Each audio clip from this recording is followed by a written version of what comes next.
Princess Zarathiel stood at her bedroom window, looking out at the beautiful crystal spires of the royal palace. The towers reached high into the purple sky of Valdos Prime, sparkling like jewels in the light of their three suns. She had lived her whole life in this palace, safe behind its glowing walls. At 22 years old in human years, she was still considered young for a Valdorian. Her people lived for hundreds of years, and she was the baby of the royal family. Her skin was pale and almost see-through, like all Valdorians. When she was happy or excited, soft blue light would glow beneath her skin. When she was scared or sad, the light would turn purple and dim. Right now, her skin was flickering between blue and purple because she felt both curious and nervous. Zarathiel had the gift that many Valdorians possessed. She could sense the emotions and thoughts of others around her. It was like hearing whispers in her mind. Usually, this ability made her feel connected to people. But today, it made her more worried than usual. The palace was buzzing with activity. Servants hurried through the halls, carrying important documents. Guards stood more stiffly at their posts. Everyone seemed tense, and their emotions pressed against her mind like storm clouds. Something big was happening, and nobody would tell her what it was. She touched the smooth crystal surface of her window and tried to read the thoughts of the people below in the courtyard. The gardeners were worried. The cooks were nervous. Even her father's advisors, who usually felt confident and calm, now radiated anxiety that made her stomach twist. A soft knock came at her door. "Come in," she called, turning from the window. Her older sister, Princess Valandra, entered the room. Valandra was everything that Zarathiel was not. She was tall, confident, and brave. She had trained with the Royal Guard and often accompanied their father to important meetings. The blue light under her skin always glowed steady and bright, never flickering with uncertainty like Zarathiel's did. "Little sister," Valandra said, sitting on the edge of Zarathiel's bed. "Father wants to see you in the throne room." Zarathiel's skin immediately turned a deeper purple. "Why? Did I do something wrong?" "No, nothing like that." Valandra's voice was gentle, but Zarathiel could feel her sister's nervousness. "There are visitors coming to the palace. Important visitors. Father wants the whole royal family present when they arrive." "What kind of visitors?" Zarathiel asked, moving away from the window to sit beside her sister. Valandra was quiet for a moment. When she spoke, her voice was lower than usual. "Humans." The word hit Zarathiel like a cold wave. Her skin went completely white, and the light underneath dimmed to almost nothing. "Humans? Here? In our palace?" "Yes," Valandra nodded. "They're coming for a diplomatic meeting. Father thinks we might need their help with the war against the Karatheks." Zarathiel had heard whispers about the war, though her family tried to keep such dark news away from her. The Karatheks Collective was a group of machines that had been conquering star systems across the galaxy. They turned living beings into slaves or destroyed them completely. Many peaceful species had already fallen to their metal armies, but humans? The stories she had heard about humans were almost as terrifying as the ones about the machines. "Are the stories true?" she whispered. "About what humans are like." Valandra's emotions were complex, mixing fear with something that might have been respect. "Some of them, yes. Humans come from a world so dangerous that most species cannot even visit it safely. They call it a death world. The gravity is crushing. The weather can kill you. The animals are all predators. Even the plants are poisonous." Zarathiel shivered. "How can anything live in a place like that?" "That's what makes humans so frightening," Valandra explained. "They don't just live there. They became the strongest predators on their whole planet. And now they're out here, among the stars. And they're the only species that has been able to fight the Karatheks machines and win." "But surely they can't be that scary," Zarathiel said. though her voice shook. "They're just another species, right?" Valandra stood up and walked to the window. "Last month, I spoke with Commander Theklos. He fought alongside human soldiers in the Battle of Centauri Station. He said, watching humans fight was like watching natural disasters with purpose. They don't stop. They don't surrender. Even when they're injured, they keep fighting until either they win or they die." Zarathiel's skin was now so pale it was almost transparent. "Why would Father invite creatures like that here?" "Because," Valandra said sadly, "creatures like that are the only ones who can save us from the machines." She turned back to her younger sister. "One of them is coming with their diplomats. A warrior. They call him the Bulwark. Even other humans respect him. The soldiers say his presence alone can change the outcome of a battle." Zarathiel stood on shaky legs. The thought of being in the same room as such a being made her feel sick with fear. Her psychic abilities were already recoiling at the idea. What if she couldn't control her gift around something so alien and violent? "I don't think I can do this," she whispered.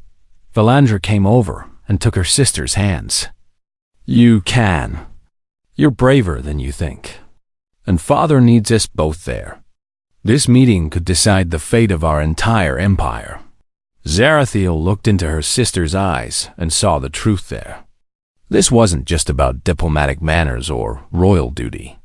Their people were in real danger, and these humans might be their only hope for survival. "Will you stay close to me?" she asked. "Of course," Valandra promised. "But Zarathiel, you must remember something important. No matter how frightening they seem, these humans are here to help us. They're on our side." Zarathiel nodded, though she wasn't sure she believed it. How could something so dangerous really be on their side? As they left her room and walked through the crystal hallways toward the throne room, she tried to calm her racing heart.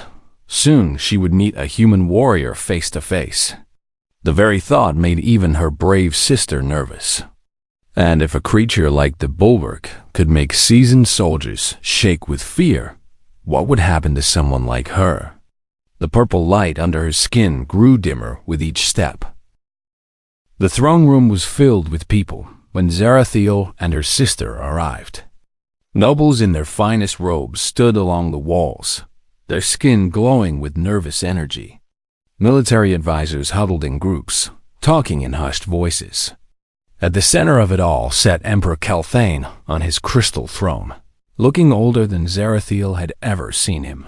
Her father's usually bright blue skin had faded to a worried gray.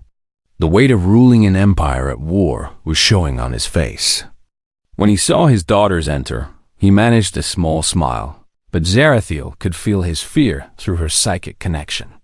"Ah, my daughters," he said, gesturing for them to come forward.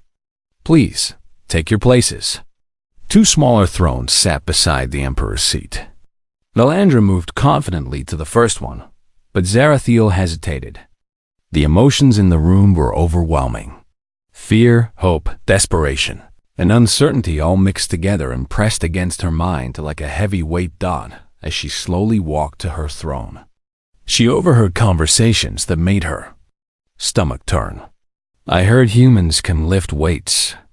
That would crush our bones," whispered Lord Praxthil to his companion. "That's nothing," replied Lady Corwin. "My cousin serves on a research vessel. She said humans can survive in temperatures that would freeze our blood solid or boil it in our veins." "But surely those are just stories," said another noble, though his voice shook with doubt. General Morthic, her father's top military advisor, stepped forward to address the room. His battle-scarred face was grim. "Your Majesty, with your permission, I would like to brief the court on what we know about our guests." Emperor Kelthane nodded. "Please proceed, General." The old soldier activated a hologram projector in the center of the room. Images appeared in the air, showing star maps and battle reports. 3 years ago, the Karathex Collective began their expansion into our region of the galaxy. In that time, they have conquered 47 star systems. Billions of lives have been lost. The hologram showed system after system falling to the mechanical invaders. Red dots spread across the star map like a disease. Zarathiel had never seen the full scope of the war before, and it terrified her. Every species they encountered was defeated, the general continued. The Keltari, with their energy shields. The Mordan, with their powerful ships. The Zephyrians, with their psychic warfare. All of them fell within weeks of first contact with the machines. But then, he said, and the hologram changed to show a small blue planet. The Karathex encountered Earth. The image of the human homeworld made several nobles gasp. It looked violent and chaotic. Massive storms covered parts of the surface. The oceans were wild and dangerous. Even from space, it looked like a world that wanted to kill everything on it. Earth is classified as a Class 12 death world, General Morthic explained. This means it is so dangerous that most galactic species would die within hours of landing there. The gravity is nearly twice what we consider normal. The weather can change from freezing cold to burning hot in a single day. The planet is covered with predators, poisonous plants, and natural disasters. How does anything survive there? Asked Lord Prexthel. That, said the general, is what makes humans so unique. Not only did they survive on Earth, they became the dominant species. They conquered every other predator on their planet. They learned to live in every environment, from frozen wastelands to burning deserts. The hologram showed images of humans in various environments. They wore strange coverings to protect themselves. But they were clearly thriving in places that would kill most other beings instantly. When the Karathex reached Earth, the general continued, they expected another easy victory. Instead, they found something they had never encountered before, a species that refused to surrender. The star map changed to show battle reports. Unlike the quick red conquests of other systems, the human space was a chaotic mix of colors, showing ongoing battles and contested territories. The first Karathex invasion fleet was completely destroyed, the general said. Not defeated, not driven away. Destroyed. The humans turned their own cargo ships into weapons. They used their mining equipment as bombs. When their military ships were outnumbered, civilian vessels joined the fight. Zarathiel felt a chill run down her spine. What kind of species would have their farmers and merchants fight against war machines? But that's not the strangest part, the general went on.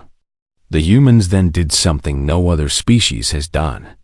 They followed the remaining Karathex ships back to their bases and began attacking Karathex territory. The hologram showed human ships pushing into machine-controlled space. It was like watching a small flame spread through a forest. In 3 years of fighting, the general concluded, humans have not only held their ground, but they have liberated 12 systems from Karathex control. They are the only species in galactic history to not just resist the machines, but to actively hunt them down. The throne room was silent. Everyone stared at the hologram, showing human victories over the seemingly unstoppable machines. Father, Valandra said quietly, how can we trust beings capable of such violence? Before the Emperor could answer, Commander Theklos stepped forward. He was a veteran soldier, scarred from many battles. Your Highness, I fought beside humans at Centauri Station. I can tell you that their violence is not random or cruel. It is focused. What do you mean? Zarathiel asked, speaking for the first time since entering the room. The commander turned to her, and she could feel his respect and awe mixed with lingering fear. Princess, I watched a human soldier take 17 hits from Karathex energy weapons. His armor was melted, his body was broken, but he kept fighting. Do you know why? Zarathiel shook her head. Because there were Keltari civilians trapped behind enemy lines. He fought until he could clear a path for them to escape. Only then did he allow himself to collapse.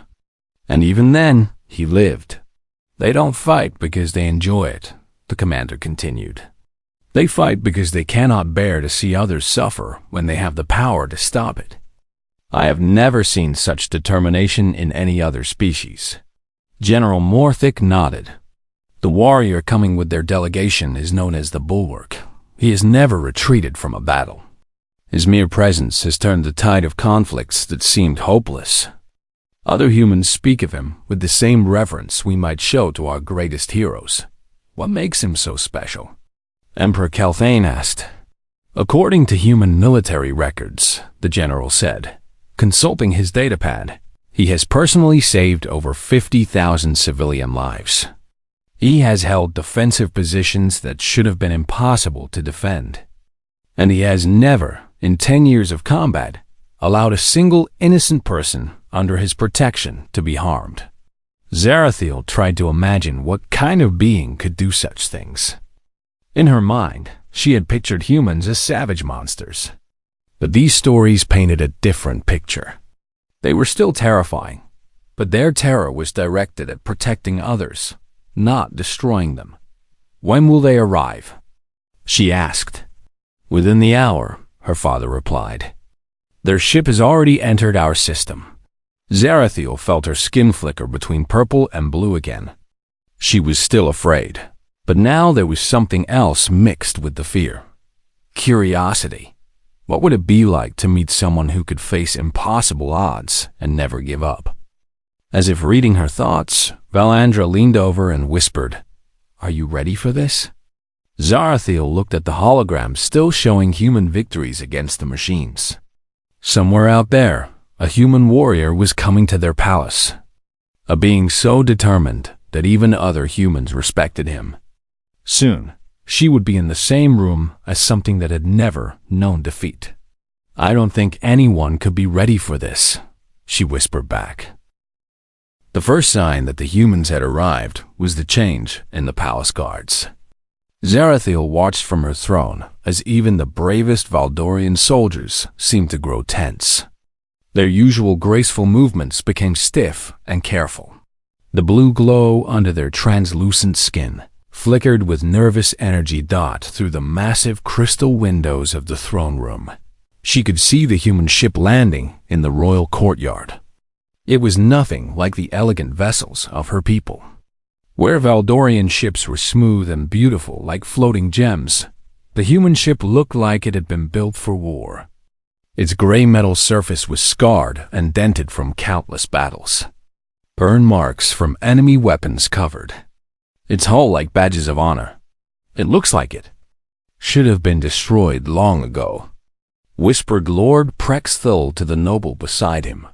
Yet, it still flies, replied Lady Corwin. Perhaps that tells us something about its crew. Emperor Calthane stood from his crystal throne.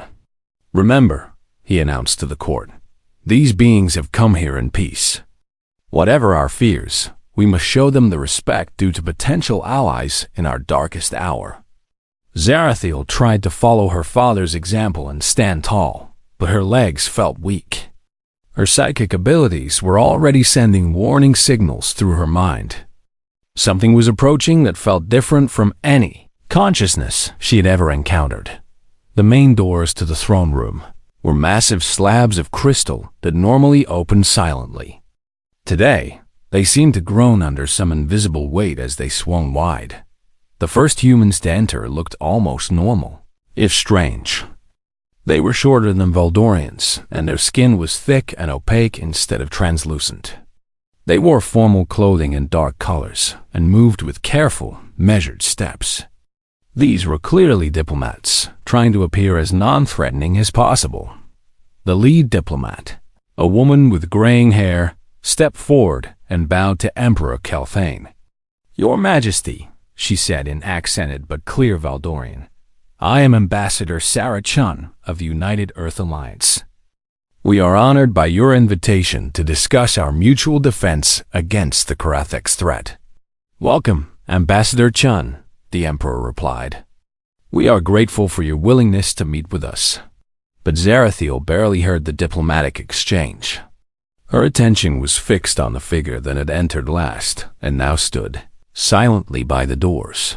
The Bulwark, He was not the largest human in the group, but somehow he seemed to fill more space than the others. He wore dark armor that looked like it had been through countless battles. Scratches and scorch marks covered its surface, and she could see where pieces had been repaired or replaced.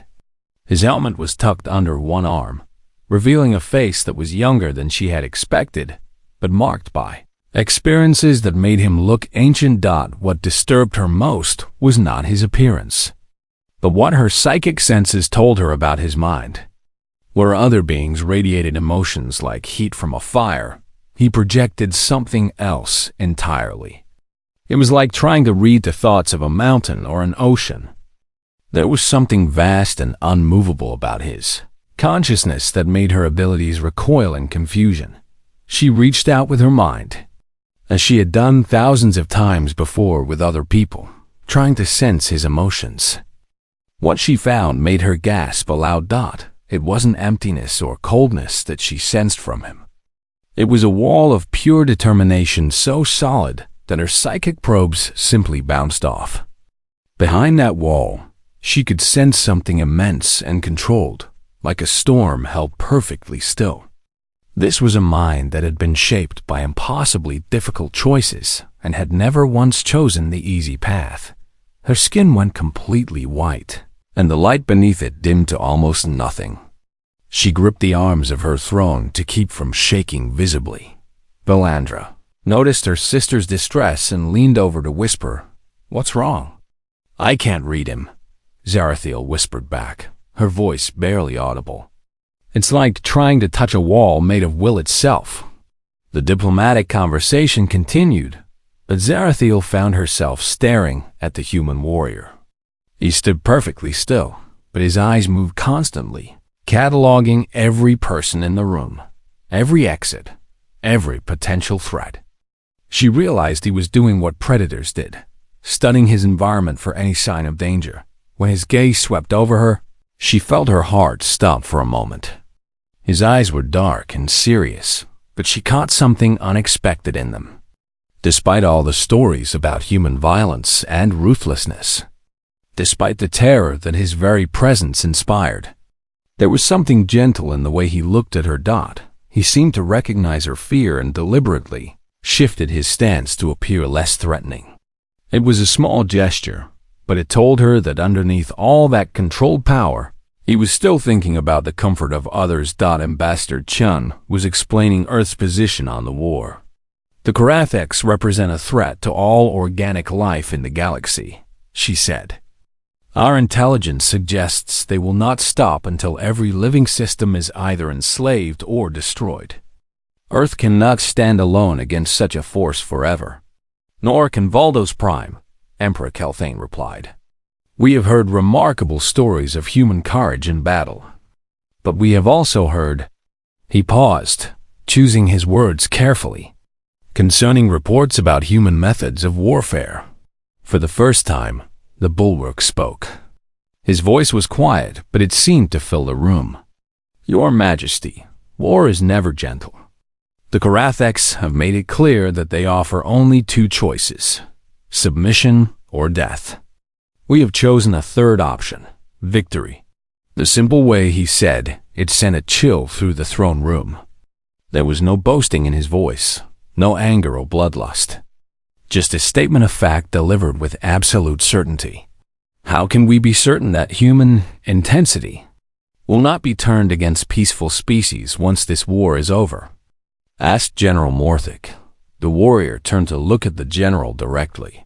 "Because," he said, "we have never started a war. Every battle we fight is to protect someone who cannot protect themselves. Every weapon we carry exists to defend those who ask for our help." He gestured to the room full of nobles and officials. "Look around this room. Do you see any weapons pointed at you? Any threats? We came here asking for alliance, not demanding submission." Zarathiel found herself studying his face as he spoke. Despite the scars and the hardness around his eyes, she could see the truth of his words. This was someone who carried violence as a burden, not a joy. "What proof can you offer of human intentions?" Emperor Kelphane asked. The bulwark was quiet for a moment.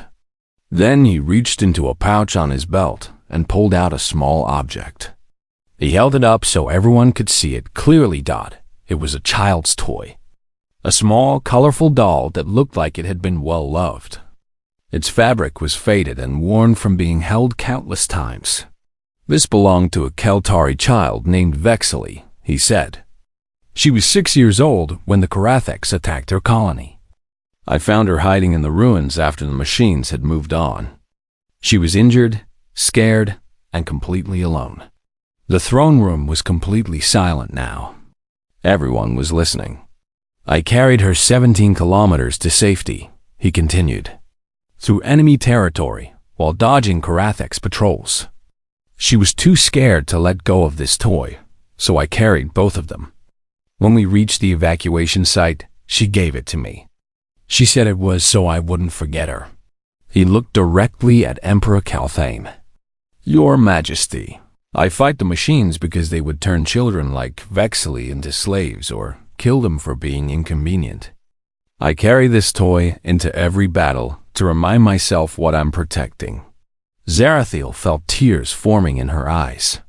Through her psychic abilities, she could sense the deep emotions he kept hidden behind his wall of determination.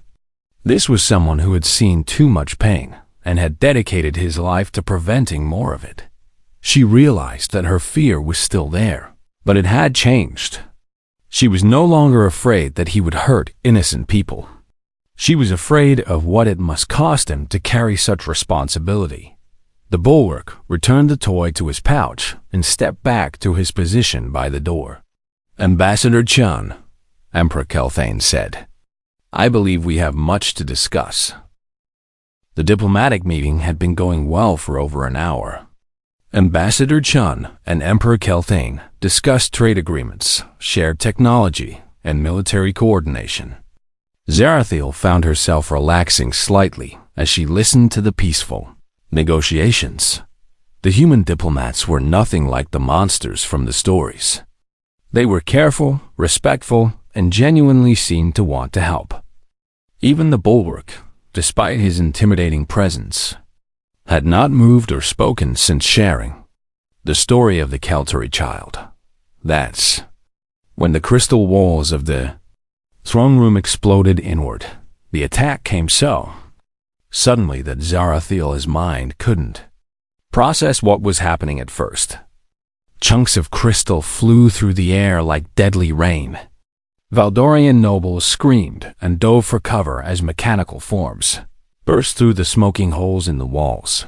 Karathex infiltrator drones. They looked like metal spiders the size of large dogs, with glowing red sensors and razor-sharp limbs. Their chrome bodies reflected the chaos of the throne room as they scuttled across the floor at impossible speeds. Protect the royal family, shouted General Morthic, but his voice was almost lost in the sound of weapons fire and screaming. The Valdorian guards reacted quickly, forming a defensive circle around the thrones. But Zarathiel could sense their terror. These were ceremonial guards, trained for parades and formal events, not for combat against killing machines. Through the chaos, she saw her father being rushed toward a secure exit by his bodyguards. Valandra was fighting beside the palace soldiers, using her psychic abilities to confuse the attackers. But there were too many of them. A Karathex drone broke through the defensive line, its red sensors fixed directly on Zarathiel. She tried to run, but her formal robes tangled around her legs. The machine moved faster than anything she had ever seen, leaping through the air toward her with its blade arms extended. That's when the bulwark moved. Zarathiel had thought the infiltrator drones were fast, but the human warrior was something else entirely. He crossed half the throne room in seconds, sliding under the leaping drone and striking it from below with a weapon that had appeared in his hand as if by magic. The machine crashed to the floor in pieces, but 3 more were already converging on their position. What followed was unlike anything Zarathiel had ever seen. She had watched Valdorian soldiers train with their graceful movements and precise techniques. The bulwark fought like a natural disaster with a purpose. He used everything around him as a weapon. A broken piece of crystal became a projectile that shattered a drone sensor cluster. A fallen column became cover that he used to redirect another machine into his waiting blade. When a drone tried to attack him from above, he caught it midair and used its own momentum to slam it into its companion. But what impressed her most was how he fought smart, not just hard. He positioned himself so that the attacking drones got in each other's way. He used their own weapons against them, redirecting energy blasts to damage other machines. Every movement served multiple purposes, and nothing he did was wasted effort. Within minutes, the immediate threat was over. Broken machinery littered the throne room floor, sparking and twitching with dying electrical impulses. The bulwark immediately turned to scan for more threats, his weapons still in hand. Only when he was certain the area was secure did he approach Zarathiel. "Are you injured, Your Highness?" he asked, his voice calm despite having just fought a deadly battle. Zarathiel tried to speak, but found her voice caught in her throat. She was trembling, not from the attack, but from what she had just witnessed. This was what human warfare looked like, and it was both terrifying and magnificent. I'm not hurt," she finally managed to say. He knelt beside her, carefully checking her for injuries, despite her words. His hands were gentle as they examined a small cut on her arm where a piece of crystal had grazed her. "This needs to be cleaned," he said, producing a small medical kit from his armor. "May I?" She nodded, not trusting her voice. As he carefully cleaned and bandaged the minor wound, she realized something that shattered her previous understanding of humans. His hands, which had just destroyed several war machines with ruthless efficiency, were now trembling slightly as he tended to her small injury. The same focus and determination he had used in battle was now directed entirely toward making sure she was safe and comfortable. "You're scared of hurting me," she said, the words coming out before she could stop them. He paused in his work and looked up at her. "I'm scared of hurting anyone who doesn't deserve it," he said simply. Through her psychic abilities, she could now sense something she had missed before. Behind his wall of determination, there was pain. Deep, constant pain from all the things he had seen and done. He carried the weight of every life he hadn't been able to save, every choice he'd had to make in war. "Does it ever stop hurting?" she asked quietly. He finished bandaging her arm before answering. "No," he said. "But that's why we fight. So that innocent people like you don't have to carry this kind of pain." "But who protects you?" she asked. The question seemed to surprise him.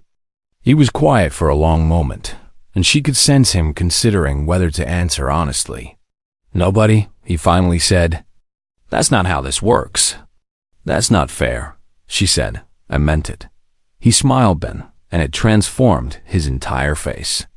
The hardness around his eyes softened, and for a moment he looked like the young man he actually was, instead of the legend everyone feared. "Fair isn't really the point," he said. "What matters is that when children like that Keltari girl I told you about go to sleep at night, they're safe. What matters is that princesses can grow up in crystal palaces instead of hiding in ruins." Around them, the throne room was being secured. Valdorian soldiers were checking for more infiltrators, while medical teams tended to the injured. Her father and sister were safe, she could see, though both looked shaken by the sudden attack. "How did you move so fast?" she asked. "Practice," he said. "And knowing that I couldn't let anything happen to the people I was protecting." "The people you were protecting," she repeated. "Including me?" "Especially you," he said. "You're exactly the kind of person this war is being fought to protect. Someone gentle and good who should never have to see this kind of violence." She looked at the broken machines scattered around the throne room, then back at him. "But you see this kind of violence all the time." "Yes," he said. "So you don't have to." The simple truth of it hit her like a physical blow. This man, this warrior who had seemed so terrifying when he first entered the throne room, was volunteering to carry all the darkness and pain of war so that people like her could continue to live in the light. "I misjudged you," she said. "All of us did. We thought humans were dangerous because you were violent and cruel. But you're dangerous because you care too much, aren't you?" He stood up, offering her his hand to help her rise. "Caring isn't dangerous, Your Highness. Not caring is what makes the machines so terrifying." As she took his hand and let him help her to her feet, she realized that her fear had completely changed. She was no longer afraid of him. She was afraid for him. Afraid of what it must cost to live with such responsibility, and afraid of what the galaxy would lose if something happened to people like him. "The negotiations," she said suddenly. "Will this attack change anything?" The bulwark looked around the damaged throne room, then back at her. "It should make the negotiations easier," he said. "Your people have now seen what the Karathiks are willing to do, and what we're willing to do to stop them." Ambassador Chun approached them, looking relieved that both the princess and her guardian were unharmed. "Your Highness," she said to Zarathiel, "I hope this incident hasn't turned you against the idea of working with Earth." Zarathiel looked at the bulwark, then at the ambassador. "Quite the opposite," she said. "I think I'm beginning to understand what kind of allies we need." 3 days after the attack, Zarathiel found herself in a place she had never expected to be: the palace's military planning center. The room buzzed with activity as Valdorian generals worked alongside human advisors, sharing intelligence and coordinating strategies. She sat at a large table covered with star maps and battle reports, trying to understand the scope of the war that had seemed so distant just a week ago. Across from her, the bulwark explained human military tactics with the same patience he had shown while bandaging her wound. "The key to fighting the Karathiks," he was saying, "is remembering that they think like machines.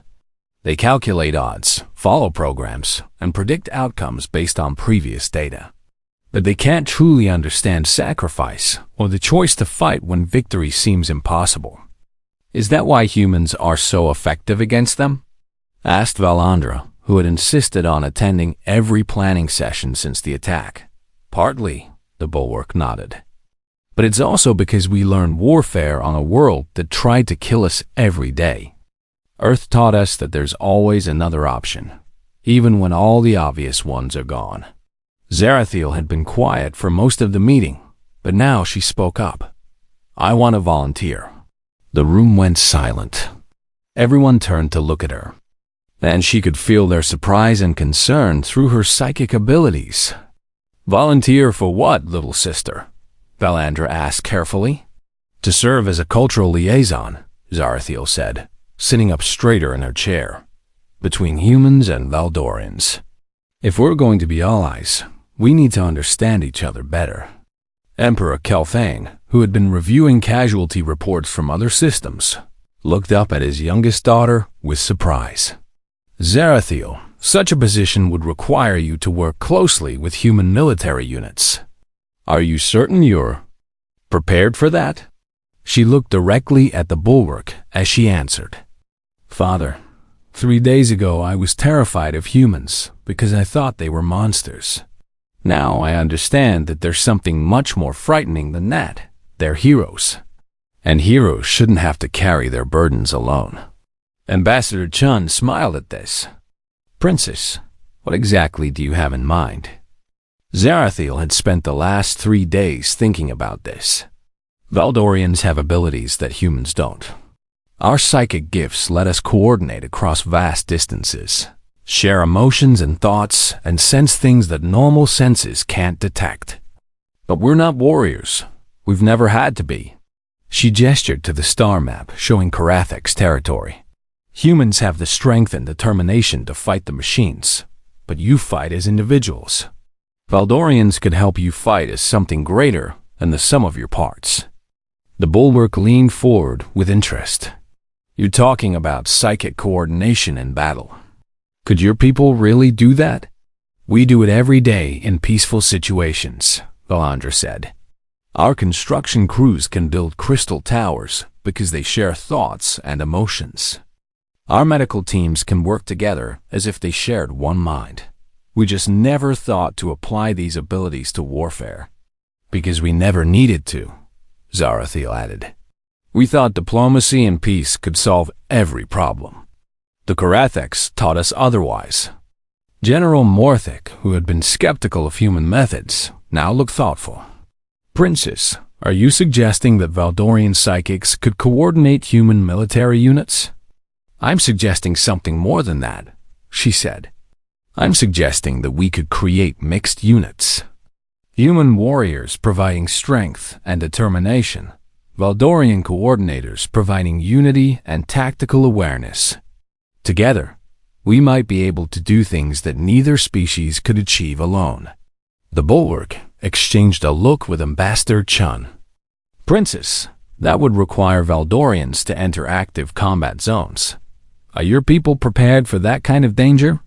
Zarathiel thought about the child's toy he carried, about the pain she had sensed behind his determination, about all the innocent people who had already died while her people hid safely in their crystal towers.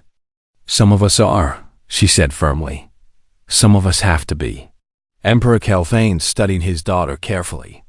This is not the timid princess who was afraid to meet our guests just a few days ago. No, father, she agreed. I learned something important from the attack. Being afraid, but doing what's right anyway, isn't cowardice. It's courage. The Bulwark smiled at this. Where did you learn that? From watching you, she said simply. You were terrified when you were bandaging my arm. I could sense it through my psychic abilities. You were afraid of hurting me, afraid of being too rough, afraid that your hands, which had just fought machines, might not be gentle enough for medical care. But you did it anyway, because it needed to be done. The room was quiet as everyone processed this insight. Fear isn't the enemy, she continued. Giving up because of fear is the enemy. And I refuse to give up on the innocent people the Karatheks want to enslave or kill. Ambassador Chun nodded slowly. Princess, if you're serious about this Earth, would be honored to work with volunteers from your people. But you should know that it won't be easy. War changes everyone it touches. I know, Zarathiel said. I can sense the changes in all of you. The pain you carry, the memories that hurt, the weight of difficult choices. But I also sense something else, pride. Not the destructive kind, but the pride that comes from knowing you've stood between evil and innocence and you didn't break. She looked around the table at the humans and Valdorians working together. Maybe that's what our peoples can give each other. Humans can teach us to be strong when strength is needed. Valdorians can help you remember that you're not alone in this fight. Over the next hour, they discussed practical details. How many Valdorians might volunteer for such dangerous work? How to train mixed units? How to use psychic coordination without overwhelming human minds that weren't designed for such connections. But the most important moment came near the end of the meeting, when the Bulwark asked Zarathiel a direct question. Princess, why are you really doing this? You could stay safe in your palace. No one would blame you for that choice. She thought for a moment before answering. Because I realized something when you told us about the Keltari child. You carry that toy not just to remember her, but to remember everyone like her. Every innocent person who might die if you fail. She paused, then continued. One want to carry that responsibility too. Not because I'm brave, but because someone has to. And if gentle people like me don't stand up to protect other gentle people, then who will? The Bulwark reached across the table and, very carefully, shook her hand. Welcome to the war, Princess Zarathiel. As their hands touched, she felt something through her psychic abilities that she had never sensed before. For just a moment, the wall of determination he maintained around his thoughts opened slightly, and she felt what it was like to be him. The constant weight of responsibility, the pain of loss, the exhaustion that came from never being able to rest. But underneath all of that, she sensed something that made her eyes fill with tears. Hope. Despite everything he had seen and lost, despite all the battles yet to be fought, he still believed that innocence could be protected and that good people were worth fighting for. When he released her hand, she was no longer the same princess who had trembled at the thought of meeting a human warrior. She was someone who had chosen to stand beside that warrior, whatever the cost might be. 3 months later, the first joint. Human Voldorian combat unit would win a decisive victory against the Karatheks at the Battle of Rigel Prime. The combination of human determination and Voldorian coordination would prove more effective than anyone had dared hope. But that victory began in this moment, in a palace planning room, when a timid princess chose to become something more than her fears. Outside the crystal windows, the 3 suns of Valdos Prime were setting, painting the sky in shades of purple and gold. Somewhere among the stars, machines that wanted to destroy all organic life continued their advance. But now, they would face something new. 2 very different species who had learned to fight as one. And at the center of this new alliance stood a human warrior who carried toys to remember the innocent, and a Valdorian princess who had decided that some things were worth being afraid for.